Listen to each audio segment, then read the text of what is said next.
Well, my name is Thady O'Brien. Obviously, I was born in Arklow and reared here, went to school here. Then I went to Turner College for a couple of years to do my leaving cert. I came home, worked for a few months in a solicitor's office and decided this is not for me.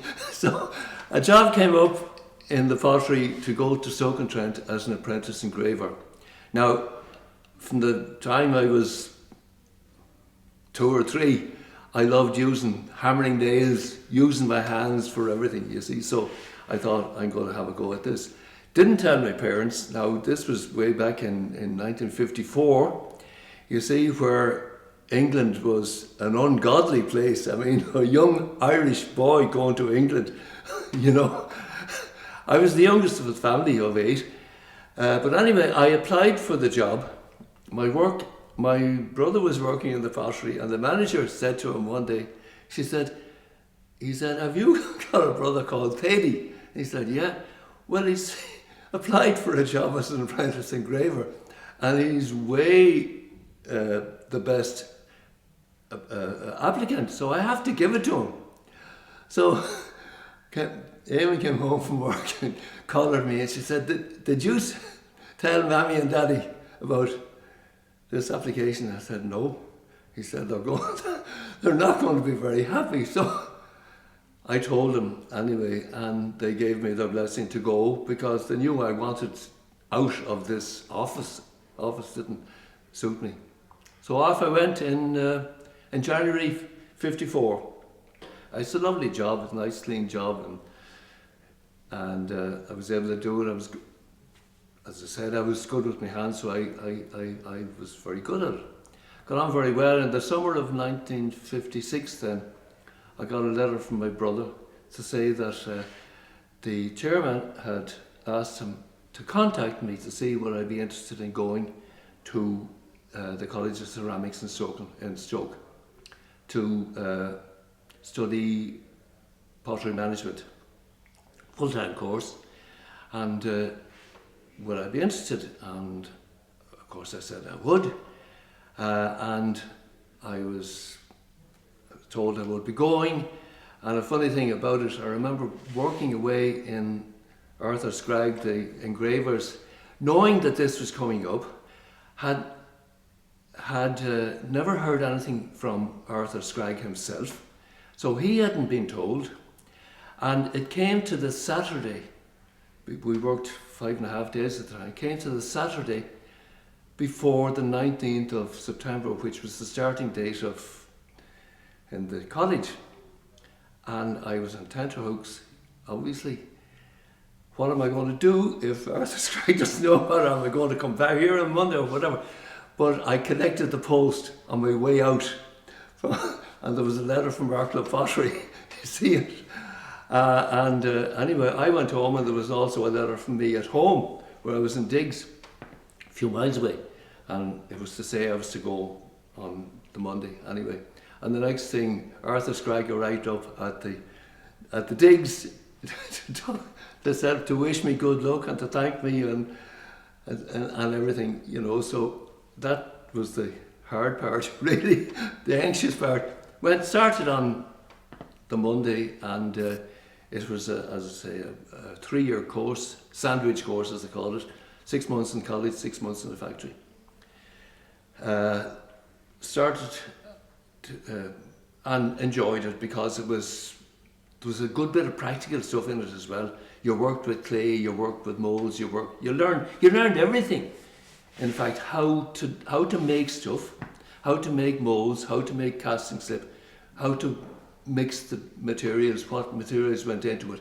All of this was part of the course, very intensive. And then, of course, you would learn all that, do your exams at Christmas and at Easter, and go and work in a factory for 6 months until September again, which I did the first year in Arklow.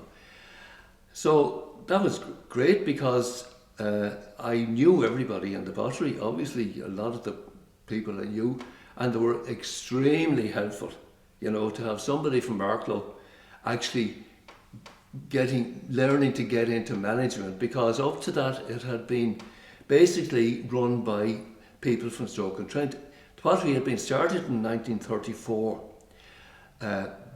by the Arklow government, the Irish government, but with help from Stock-on-Trent, which was the centre of the industry. And some of the people who had come over in 1934 were still working in the pottery, but we were still getting help from the pottery, from Stock-on-Trent. So everything that happened in Stock-on-Trent was transferred to Arklow Pottery. Nothing that wasn't done in Stock-on-Trent was ever tried in the pottery. The result was that we were on a level with Stock-on-Trent, but Stock-on-Trent was declining. And the reason it was declining was because it still worked on the basis of what Josiah Wedgwood worked out and how he did things in the middle of the 17th century, the 18th century. It was hung up on tradition, totally hung up on tradition. And Josiah Wedgwood was a genius, no question about it. He changed the industry totally, the tableware industry. You know, at that stage when he was growing up, China was the place. Everything good came from China. The stuff that people had to use was made in England, but it was red clay and it was awful stuff, you know, like flower pots at the moment, you know, it was terrible. So he developed tableware. But anyway, going back to me for the moment, I finished my course in Stoke-on-Trent in 1958, having spent a few years, 2 summers in different factories in Stoke-on-Trent. Came back to Arklow Pottery and went to work in the clay department, in the clay preparation and in the clay making. Now, to me, it's the most interesting part of the pottery. You know, it's where it all starts. You're working with basically with clays that have been dug up on the ground. You don't know from one cargo to the next how they're going to behave, because literally they're dug up from the ground. Ball clay is a mud. It's very plastic. Then there's China clay goes into it. Now China clay is to some extent refined, but it's been dug up all the time. So if they dig it up in Arklow, sort of to coin phrase, and then move to Kilgraney, it'll be slightly different. This was happening all the time. So every cargoes that came in, you had to check it, you had to test it out and see how it worked, and you varied the recipes from time to time of every cargo as it went along. But very interesting. And then the actual clay department, the making, was fascinating, because most of the making at that time was by hand. You use a tool, but you use a hand and a mould, basically. And take a cup maker. Now, there was one cup maker there, a man called Andy Brennan, who used to make 350 dozen cups a day. 350 dozen cups a day. Now, he had 2 helpers, mould runners, and what they did was they went into the dryer, they took out a mould, took out yesterday's cup out of it, put it on a board, and gave it to the maker. He threw a lump of clay in it, put it in a jigger, it spun around, he ran his finger up inside it to shape it, and then brought the tool down and finished it off. I went to the other moulder, he took it back in. They were working in tandem all the time, but 350. They had usually a chamber pot with water in it to lubricate their hand, right? At the end of the day, that would be red. Literally, the skin wore off their fingers. And they used, then when they went home at night, they bathed them in methylated spirits, alcohol, and they came back in the next day and did the same again. Now there was another fellow called Ben Coburn, who had what was called a double jigger. He was using 2 jiggers, and they came down automatically. He was using he was doing nearly 400 dozens a day. It's incredible. Flat makers, plate makers, the small saucers and side plates, small plates, they would do about 250 dozen. The bigger plates, the dinner plates, about 200 dozen a day, you know. But it was all fascinating to watch. My God, it was fascinating for a young fella, you know. It was fascinating. And then you had the casting shop where the more complicated pieces like teapots and cream jugs and that sort of thing were made. They were made by a process of casting. Excuse me. You had a mould which formed the outside, and that could be in 3, mostly in 4 parts. You had a bottom, 2 sides and a top. The slip was poured in to this. It was allowed to settle for about 45-50 minutes. The water was drained out of the slip, which was liquid clay, water and clay. It was drawn into the mould at the outside and formed the skin. At the end of the 45 or 50 minutes, they emptied out the surplus, allowed it to dry for 15-20 minutes, opened the mould, took it out, and went into a dryer. And then it was taken out a day or two later and trimmed, because where the moulds joined, there was a seam. And the moulds would, over a period of time, would wear, and there would be little pinholes, and they'd be all transferred onto the piece. They all had to be sponged off water. And then they went to another dryer, and before going on to the kiln, the cups were went, and they were sponged again because they had imperfections from the mould. They also had a rough top. They were sponged on the top, they were sponged. They went to a handler who put on the handle, and then they were what was called boxed. They were put one on top of the other, one up and the other like that, and glued because it took less space on the kiln. And they went into a dryer again and were dried. But funnily enough, now before the hand makers, when they took the cups out of the mould, they weren't dry.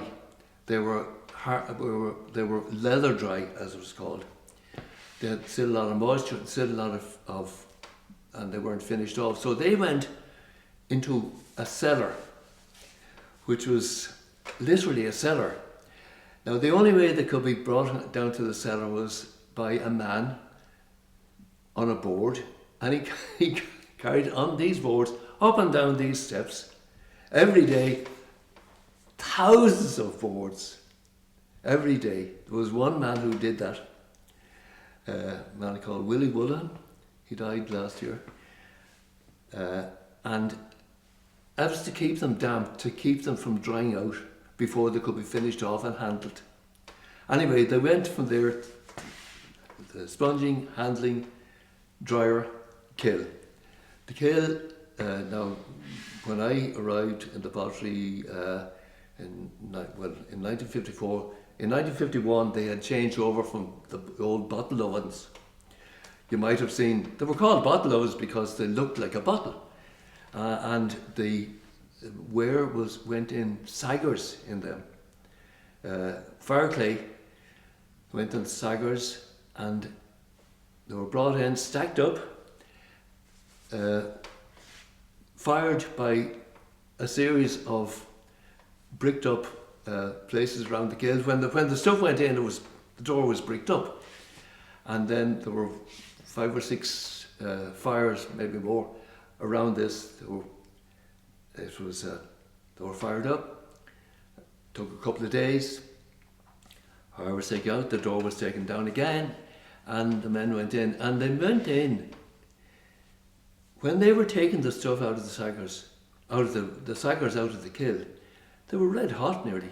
But they had to take them out as quickly as possible to turn over, to get the next lot in, you know. And how they did it, I don't know. But I'll tell you one instance. One of the first days I was in the pottery after coming back from Stoke, I went down to the kiln one day. Now at this stage it was a tunnel oven where the stuff went in at one end on a trolley and it came out the other end.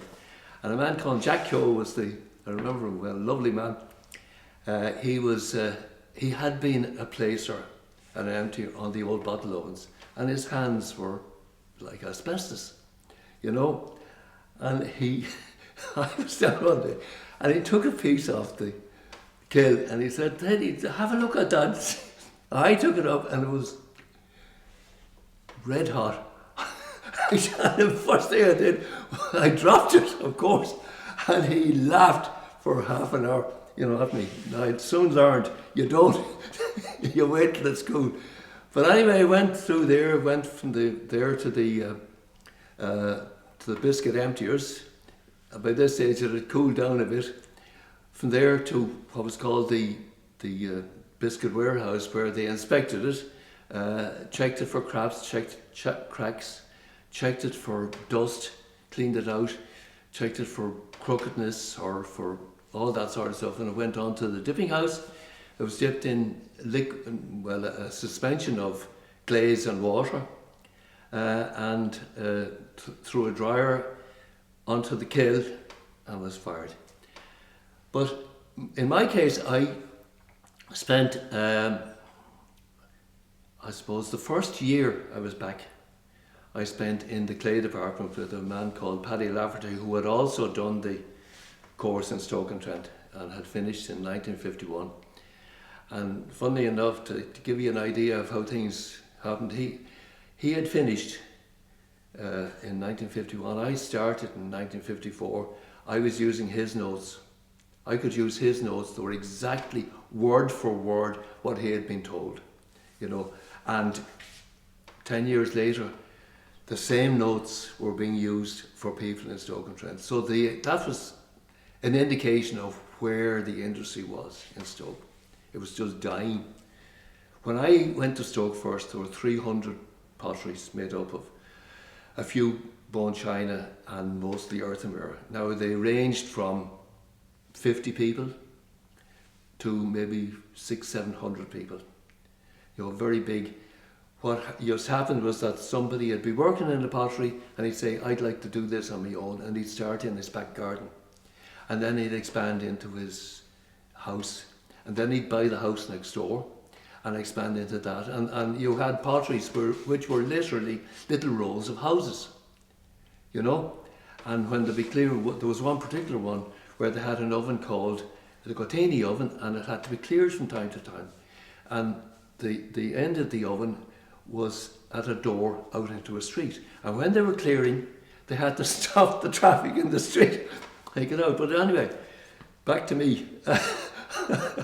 From there, in 1960 or so, we got a new general manager in the pottery, John Ryan.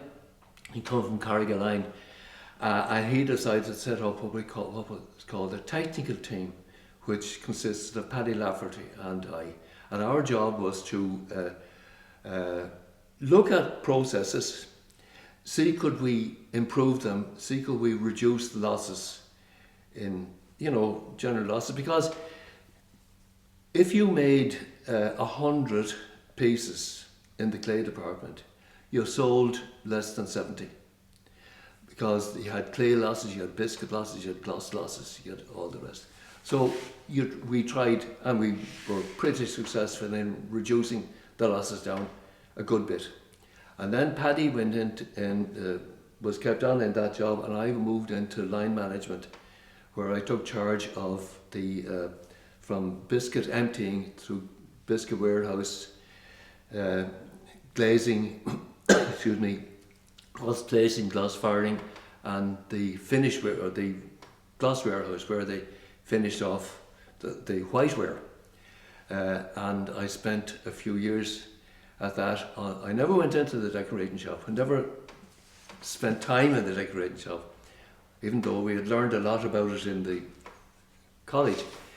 From there, then managers were moving, like, I don't know, all the time in the pottery industry, particularly ours anyway. But we got a new manager called Terry Maguire, and he decided, we chatted, and he worked out that I had certain talents for developing stuff. So I spent a couple of years as research and development manager, which was an effort to improve methods, generally improve, try to develop machines, improve the way machines worked, not so much anything else. And I had a very happy couple of years in that, where I developed a few machines and we got them patented. And then I was moved into, in 1967, he appointed me as chief engineer in charge of all the machinery, the kilns, all the kilns. We had, what would we have at that stage? We had 21 craftsmen, between electricians, fitters, carpenters, and helpers, and so on. And I was tasked with the job of modernising the pottery. Now, as I said, we had been depending on Stock-on-Trent all the time. The people who were in charge in the pottery never saw beyond Stock-on-Trent. Stock-on-Trent was dying. When I went back in to do some work for Armitage Shanks in 50 years, in 2004, there were a few bone china factories left. There were virtually no earthenware factories out of that 300. All the big factories had closed. Wedgwood had taken over several of them, and they had all closed. Wedgwood had closed, the earthenware had closed.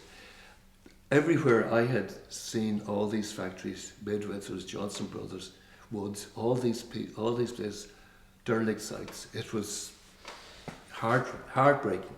No, it really was. And at the same time, funnily enough, Staffordshire and Stoke-on-Trent were a big centre of mining, coal mining, and steelwork. Because of the coal, steelworks were built up. Thatcher was in power. If you remember the famous Margaret, she closed down the coal industry. She closed down virtually the steel industry. So you had a triple effect. You had the pottery industry gone, you had the coal industry gone, you had the steel industry gone, all in Stoke-on-Trent. Absolutely devastating for the area. Absolutely devastating. But anyway, I paid a few visits to Stoke-on-Trent to see what they had in modern machinery, and then headed for Germany and Italy, where they had taken over. They had developed automatic machines, very high quality machines. You know, German engineering, Italian. People give it a lot about Italian. Their engineering is exquisite. It's superb. So spent a good bit of time. I was away every few weeks, literally, between first of all Stoke and then Germany, looking up machinery. And in that period, the first 3 years I was in charge there, not the first year, I spent the first year kind of figuring out what we were going to do. We spent around £300,000. Now this is back in 1968, 69, 70, modernising the pottery. But we did bring it up to be, I would say far ahead of anything that even at that stage was in Stock-on-Trent. Far ahead of it, machinery wise. And now unfortunately it had the effect of reducing numbers, but you have to reduce cost. So there was a certain reduction in labour. I probably wasn't very popular, but I had to do the job to modernise the pottery. This was my job. And I had, 5-6 years, very happy as engineer there. Then Armitage, or Shanks, had started next door to make sanitaryware. And they had a vacancy as process manager, and works manager who had become a friend of mine, he asked me would I go in. And I, at this stage, was becoming, unhappy with the new works manager, right? We couldn't get on at all. He was all about numbers. I was the opposite, you know. He told me one day, and this is the absolute truth, he said, I know nothing about this industry, Thady, and I don't want to learn about it. Now this is the manager. He was supposed to help all his line managers if they had problems. But all he did was sit all day in an office and look at numbers. But anyway, we had regular rows, and then he left me home alone for a while. But anyway, I got this offer of a job in Shanks, and I took it, and there was a funny part of that, because they were looking for me. I wasn't looking for a job, so I said, right, I'll go if I get a decent wage increase. You see, so I gave them a figure, and they agreed to it.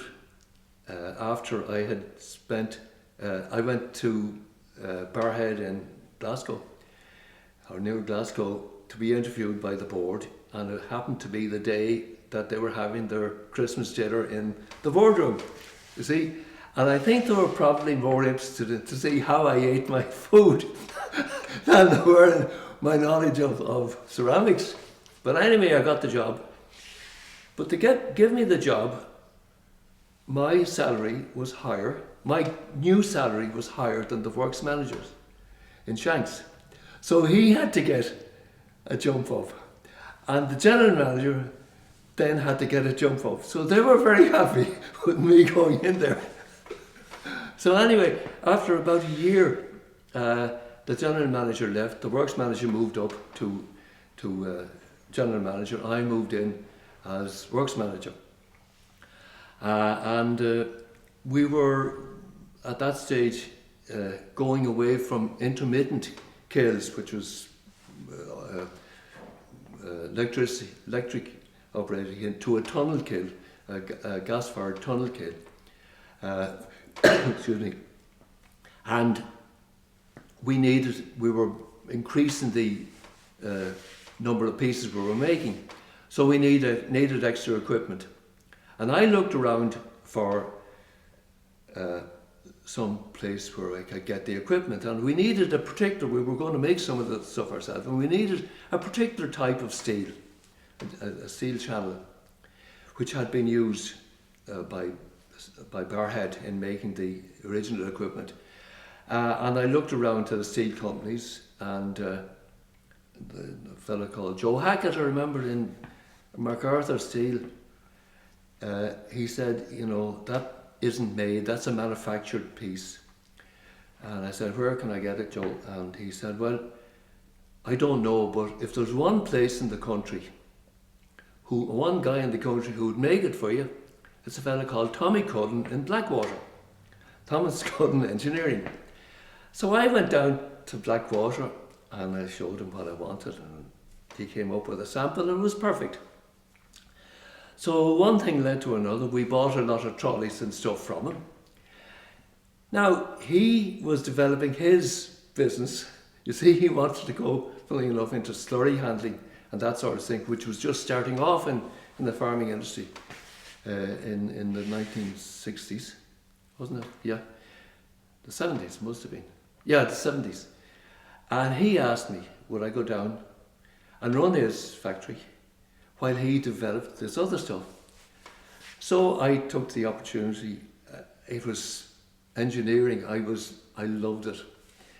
I took the opportunity, and again I got a jump in salary because I knew he wanted me and I was able to name my price.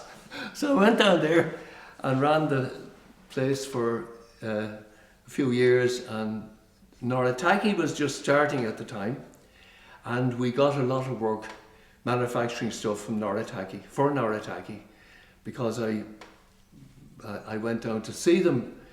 I knew the architects, funnily enough, and I went to see them, and I got the opportunity to make this stuff in Blackwater.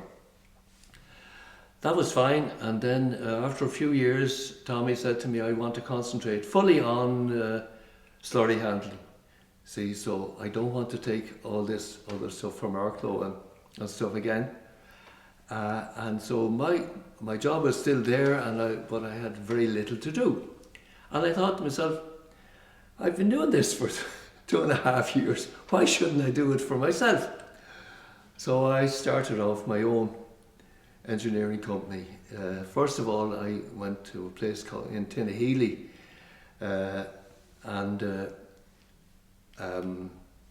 because there's nowhere in Arklow, no spot in Arklow that would take a small engineering company. And I remember phoning the guy, before I left Tommy Cullen, I phoned the guy, a fellow called Sean Gerard, who was the engineer in Noritaki, and I said, Sean, Thomas Cullen Engineering is no longer interested in your business. Would you be interested in dealing with Thady O'Brien Engineering? I said, well, as far as I'm concerned, we've been dealing with Thady O'Brien Engineering. We've never seen Thomas Cullen Engineering. So, yes. So before I started, I had a good many orders from Noritaki. You see, now, I had never welded in my life, ever. But in Christmas 1977, I got on to, I remember, had these orders for little small roller conveyors. The place in Tinnahealy wasn't ready. I was waiting for the ESB to connect it up. It had been wired. It had a little factory in it before, wired, 3-phase wiring and everything else, but it needed the ESB to connect it up. So they had to inspect it and everything else. But I got this material from Heaton's in all cut, because I didn't have the facility of cutting, and I got it into the garage. And I started with a little single-phase welder, you see, on the week before Christmas, actually, you know, out in the garage. And it took me to do the first. I had watched people welding. I had watched people using drills. I had watched people wiring. I was fascinated with anybody doing it. I'd watch somebody sweeping the streets to see how they did it properly. So I knew how to do it, but to weld, as you possibly know, you stick the rod 45 times to the thing before. But it took me probably 10 minutes to do the first 2-inch weld. But by 8:30, I was welding as if I had welded all my life. So I did a lot of stuff in the garage, and remember on the 10th of January, I can remember these dates pretty well, the ESB came out to Tinnahealy and welded up. So on the 11th I was out, and I got one lad from Tinnahealy. He was out of a job at the time, and he came to Eddie McGlynn, a qualified fitter, and we started, and we went away, and the business started to build up. Pottery was a huge part of it, obviously, and one that I remember with pride, with love, and with sorrow, because I can't pass by the place now without almost crying. It's so sad to see the place, because for the last 6 or 7 years I covered every square foot of it, because we had machinery everywhere, and we had a call system at the time, a little thing that buzzed, and every 5 minutes I got a buzz to call reception, and John Laffin wants you, Mick McCarthy wants you, Paddy Lafferty wants you, or whatever. I was there, and it was non-stop from 8 o'clock in the morning, if I ever got in time, which was not my strongest point.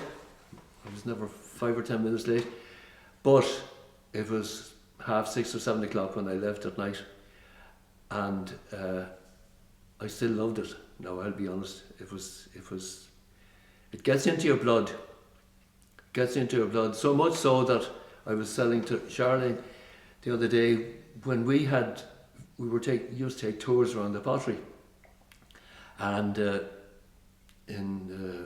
our holidays were in August, and the Stock-on-Trent holidays were in the end of July.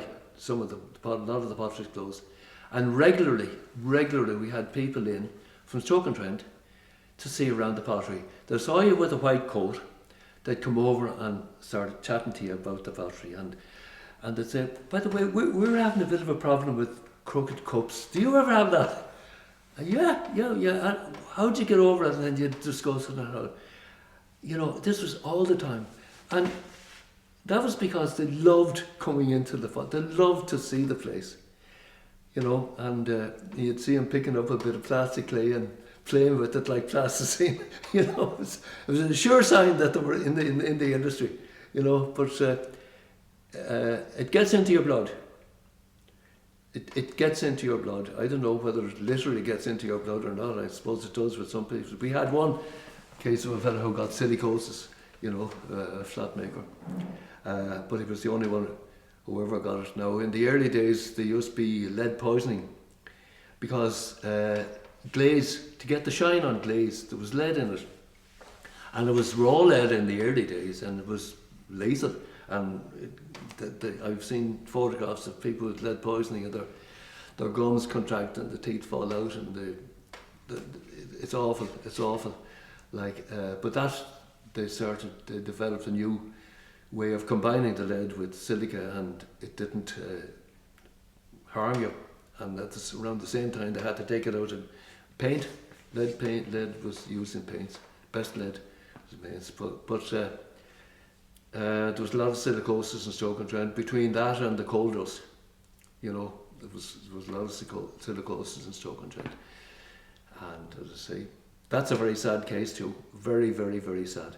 To see literally the centre of the industry in the world, because people came from all over. We had, in my year in Stock-on-Trent, in the college, we had Belgians. We had a Belgian. We had a South African who was a very, very good rugby player, incidentally. We had a fellow from China, Robert Chen. We had 2 from Nigeria. We had 2 others from Ireland, apart from myself, and other places as well. So it was worldwide. It was, if you wanted to learn about ceramics, you came to Stoke. It's so sad. And the pottery then here, Now, it couldn't last, because even though we were pretty modern at that stage, the industry generally was becoming much more mechanised.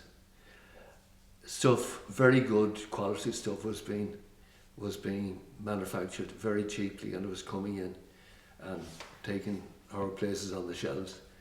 So naturally people are not going to pay £1 for a cup if they can get it for 10 shillings or 50 cents, And so now I go into places like TK Maxx and the first place I go is the crockery. You know, I pick up something by Royal Dalton. Royal Dalton was just such a wonderful factory, and you see made in Taiwan on the back of it, but it's still Royal Dalton. Now it's very good quality. Or Royal Worcester porcelain made in China, or you know, it's awful. It really is terrible, you know, to think that an industry could go like that. But should I will. Can I ask you a question? You can ask me as many as you like. Yeah, just you mentioned earlier on about the sourcing of the clay. Oh yes. Where locally did we get the clay from? The clay, we got the clay from Cornwall and Devon. The bog clay, which was one of the plastic part of it, which was 25%. The basic recipe was 25 bog clay, 25 china clay, 35 flint and 15 stone. The bog clay was dug up, literally dug up out of the ground. Now, because it varied, you always got a mixture. You use 3 bog clays, you know, and you mix them, because if one changed, you still had 2 others to kind of counteract the change in the first one. The china clay also came from Cornwall, and that was a product of decomposed granite, and that was mined by hosing the granite rocks, and it became a slurry, a very light slurry. It went at that stage into settling tanks, massive big lakes of china clay and water. Now, because china clay wasn't very plastic, it settled fairly quickly, so they took off the water, drained off the water. They could gradually drain off the water, and they dug up the kind of clay, wet clay, and allowed it to dry in heaps. That was much more pure, and it changed less than the bog clay. So that was dry when we got it. The bog clay was always wet, because you couldn't handle it if it had gone hard, gone dry. So that was kept in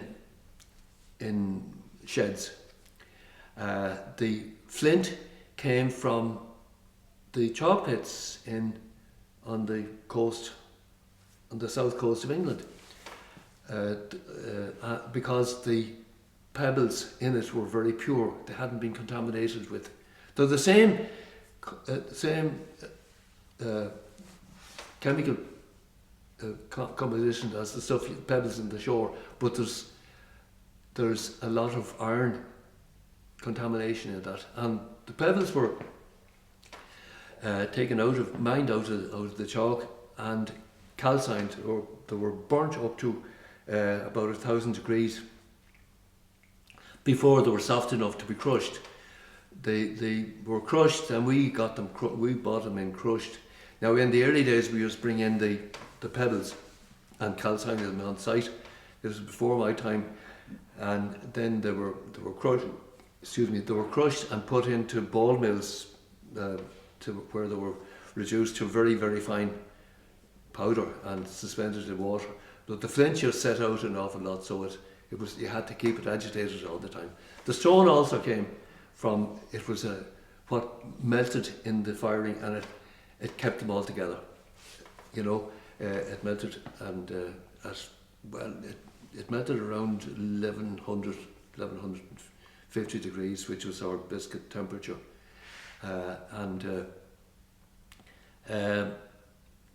Just going back to temperature brings me back to the kiln that we had in Arklow. It was originally producer gas, where you produced gas from coal, turned it into coke, passed steam through heated coal, and it turned into gas. Now, it was a muffle oven, which meant that you didn't actually heat the ware. The ware went through on a trolley in a tunnel.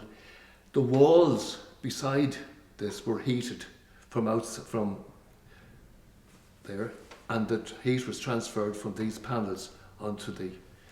Now the result was that you got a very uneven firing. You had a difference of 70 degrees between the top and the bottom, which meant that plates could be a quarter of an inch bigger on the bottom than they were on the top, which meant when you went to firing and putting them into the cranks where they were separated, they wouldn't fit into the cranks. And this, it had been built in 1951. I thought this is rubbish when I became engineer, and I went into the possibility of making what was called open flame firing, where you took away the muffle walls, you used gas to fire directly into the oven, which is what they did in Stoke. I'd seen it. So I got the oven converted, and I'm happy to say it was a huge success, both from the quality of the ware and the speed that we could fire it.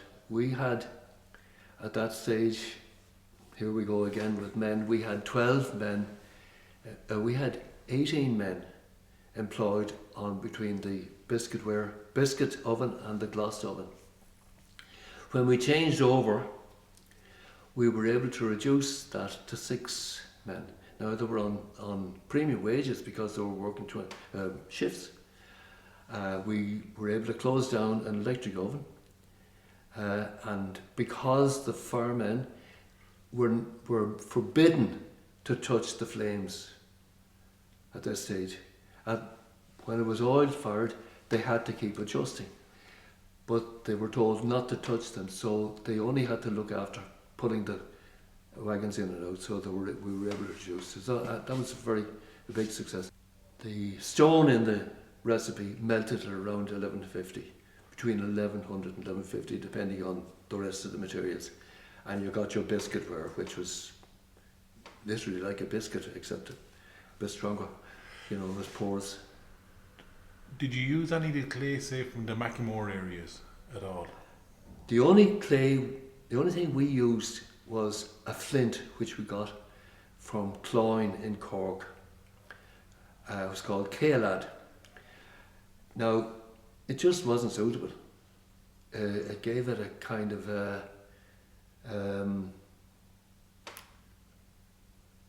dull white. It wasn't a nice white. And it caused crazing. These little cracks you see in glaze? That's called crazing. Now, that's where the body underneath the glaze expands because it absorbs moisture from little imperfections. It expands and it pulls the glaze apart. What flint is supposed to do, the flint in the body, is supposed to compress the glaze. There are various physical things which happen to flint in firing. It undergoes volume changes at certain temperatures. At 575, a big volume change. Now at this stage the glaze has solidified, so it puts it under pressure. So when moisture goes in, even if it expands slightly, it still doesn't expand enough for the stuff to crack. Now old stuff will always crack anyway. It's not going to last forever, because if you get enough moisture, it will crack. It doesn't need to expand very much. You wouldn't be able to measure it. If you got a caliper, you might, but you wouldn't be able to measure it with a measuring tape or anything. But enough just to crack the glaze. The last question I'm going to ask you. Yeah. You mentioned a piece of machinery that you engineered. What was that?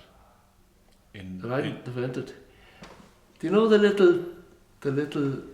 If you turn over a plate, you'll see 3 marks on it. Now, when you're glazing, the glaze melts. So if you stack them up like you do in clay or biscuit, they'll all just stick together. So they put in what are called cranks. Crank consists of a top and a bottom and 3 legs.